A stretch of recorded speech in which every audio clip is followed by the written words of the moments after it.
అందరికీ నమస్తే అండి. టైమ్ వచ్చేసి 9:20 అవుతుంది. సో, మనకి ప్రెజెంట్ మన ప్లాన్ ఏం కనిపిస్తుందంటే, సో, మార్కెట్ నిన్న ఇంత స్ట్రెచ్ అయింది గదా! ఇంత స్ట్రెచ్ అయిన తర్వాత ఇప్పుడు ఫోమోగా మనకి మాక్సిమం అందరూ ఏం జేస్తారంటే బయింగ్‌కే చూస్తారు. ఇంత బై చేసిన వాళ్ళు ఎక్కడో చోట సెల్లింగ్ అయితే చేస్తారు కదా! ఆ సెల్లింగ్ అనేది మనకి గనక ఈ జోన్ కింద గనక మనకి సెల్ క్యాండిల్ వస్తుంటే, దెన్ ఇక్కడ మనం ఎంట్రీ తీసుకోవడానికి ట్రై చేద్దాం. మనం ఇ డే హై బ్రేక్ అవ్వనంత వరకు మనం కాల్ సైడ్ అయితే వెళ్ళం. డే లో కనుక మనకి ఇక్కడ ఈ లెవెల్ కనుక మనకి బ్రేక్ డౌన్ వస్తుంటే, దెన్ అక్కడ ఎంట్రీ తీసుకోవడానికి ట్రై చేద్దాం. ఓకే. నేను ట్రేడ్‌లోకి అయితే మనం ఎంటర్ అయ్యాము. ఇక్కడ ఈఎంఐ దగ్గర నుంచి మనకి మంచి బేరిష్ క్యాండిల్ వచ్చింది కదా! మన జోన్ కింద కూడా మనకి క్లోజ్ అయింది. సో, అందుకని నేను ట్రేడ్ తీసేసుకున్నాను.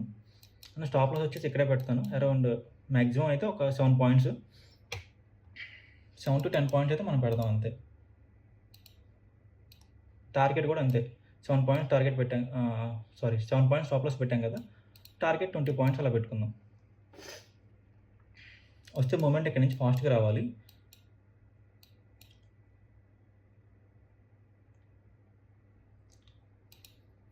ఒకసారి 5 మినిట్స్‌లో ఓపెన్ చేద్దాం. ఓకే.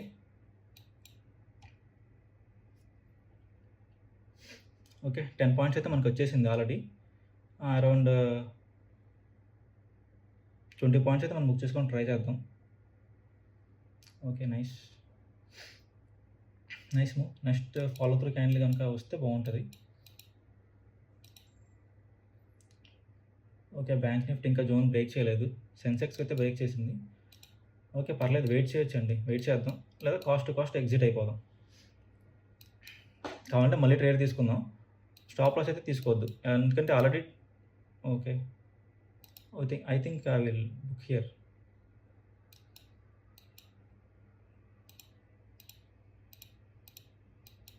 మార్కెట్ ఇక్కడి నుంచి నేనైతే ఎక్స్‌పెక్ట్ చేసిందేంటంటే, మార్కెట్ ఇక్కడ ఈ జోన్ బ్రేక్ డౌన్ అయింది కదా! ఇక్కడ నుంచి బిగ్ క్యాండిల్ వస్తదని ఎక్స్‌పెక్ట్ చేశాను. అందుకనే ఇక్కడ ఎంట్రీ తీసుకున్నాను. బట్ మార్కెట్ కంప్లీట్‌గా మనకు అక్కడి నుంచి రివర్స్ అయిపోయింది.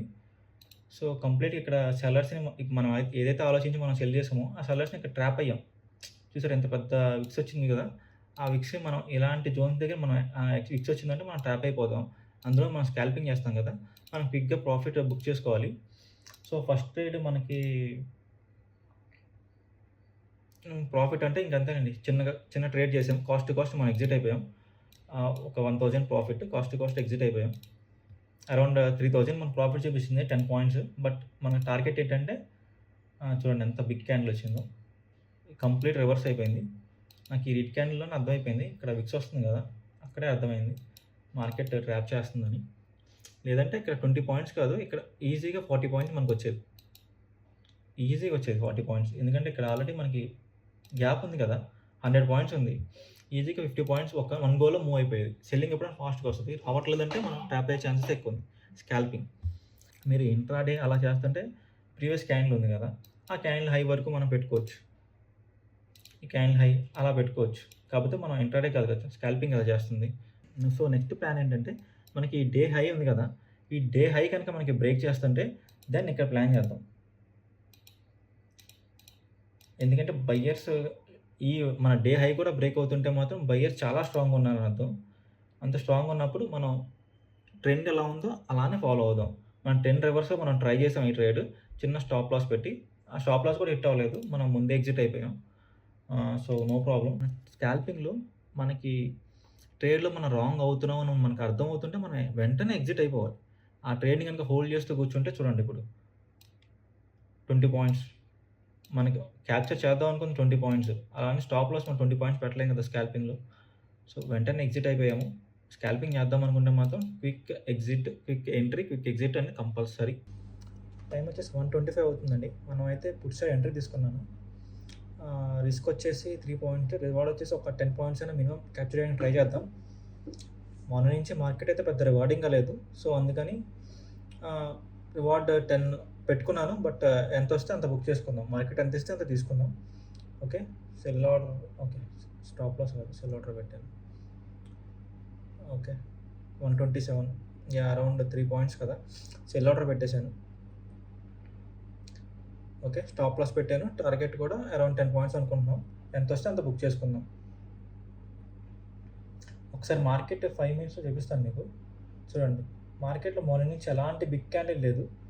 ఇప్పుడే ఒక మంచి బేరిష్ క్యాండిల్ వచ్చింది. ఆ బేరిష్ క్యాండిల్ దగ్గర మంచి బేరిష్ క్యాండిల్ కదా! ఆ బేరిష్ క్యాండిల్ దగ్గర చిన్న రీటెస్ట్ లాగా వస్తుంది.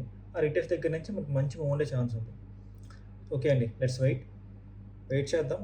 టార్గెట్ కోసం వెయిట్ చేద్దాం. రిస్క్ రివార్డ్ అయితే చూడండి 1:3.5. సో, రిస్క్ రివార్డ్ అయితే బావుంది.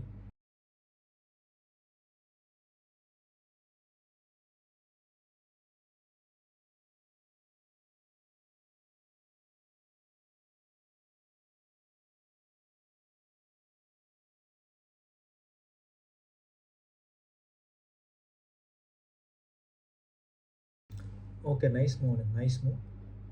స్టాప్ లాస్ ఎగ్జిట్ అవ్వడానికి రెడీగా ఉందాం. ఓకే. నైస్. నైస్. 10 పాయింట్స్ వస్తుందంటేనే మంచిగా వచ్చినట్టు. ఓకే. నైస్.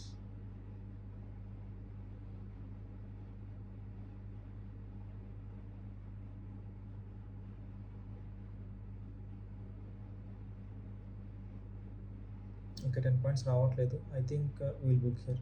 యాహ్! బుక్ చేసుకున్నాను. ఒకసారి అంత around 8 points. It's okay. Risk reward బానే ఉంది. సో, ఓవరాల్‌గా మనం ప్రాఫిట్ చూస్తే 3,500 అయితే మనం ఈరోజు బుక్ చేసుకున్నాం. ఫస్ట్ ట్రేడ్‌లో అయితే మనం బిగ్ టార్గెట్స్ కోసం వెయిట్ చేసాము. బట్ మనకి రాలేదు. సో, ఈరోజు మార్కెట్‌లో పెద్ద మూవ్ ఉండట్లేదని మనకు అర్థమైంది కాబట్టి సెకండ్ సెకండ్ ట్రేడ్‌లో ఓన్లీ చిన్న టార్గెట్స్. ఓన్లీ 10 పాయింట్స్ వస్తే చాలు బుక్ చేసుకుందాం అనుకున్నాం. 10-15 పాయింట్స్. 10 పాయింట్స్ వరకు వచ్చింది. మార్కెట్‌లో పెద్ద మూవ్‌మెంట్ రాలేదు. రివర్స్ అయిపోతుందని చెప్పేసి నేను బుక్ చేసుకున్నాను. సో, ఈరోజు మన ఏ జోన్ అయితే మనకి బ్రేక్ డౌన్ గాని, బ్రేక్‌ఔట్ గాని చేస్తే మనం ట్రేడ్ తీసుకుందాం అనుకున్నామో, ఆ 2 జోన్స్‌లో ఏది జరగలేదు. మార్కెట్ ఈ చిన్న జోన్‌లోనే ఉండిపోయింది. కాకపోతే మనకి మార్నింగ్ నుంచి ఒక్కటి కూడా ఫుల్ బాడీ క్యాండిల్ ఎక్కడా లేదు. ఒకటి ఇక్కడొచ్చింది. అండ్ ఇక్కడ మనం ట్రేడ్ చేయలేదు. ఇక్కడ ఈ జోన్‌లో ఉంది గదా! అందుకని చెప్పేసి ఇక్కడ ట్రేడ్ చేయలేదు. స్కాల్పింగ్ చేయలేదు. సెకండ్ వచ్చేసి ఇక్కడ ఫుల్ బాడీ క్యాండిల్ వచ్చింది. ఇక్కడ నేను ట్రేడ్ తీసుకున్నాను. అరౌండ్ రిస్క్ రివార్డ్ అయితే ఆల్మోస్ట్ 1:3.8 ఉంది. సో, ఈరోజైతే ఇంకా డే క్లోజ్ చేస్తున్నానండి. దట్స్ ఇట్ అండి. I'm done for the day.